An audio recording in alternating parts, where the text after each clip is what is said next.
have to know, like, who are you surrounded by? A lot of times in leadership positions, because of power dynamics, you're surrounded by people who have that fear of retaliation or getting fired, and they're just going to say yes and like, yeah, that works, or yeah, that makes sense. Like, there's no openness or of communication, like pushing back.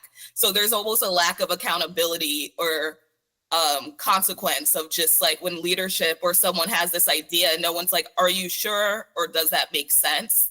And they're just like, yes, it will. And it's like, well, if you do, this is all the other things that happen. So I'm someone that's like very mindful. It's baffling, but it also makes sense when if you look at your surroundings and everyone's just agreeing with you, or they are someone that has the same mindset of you. So I'm always someone that's a huge advocate of always kind of going back to connecting, like kind of going to people and talking to folks with outside of your lived experience and having different perspectives and kind of having those spaces to kind of be like, what can we actually do?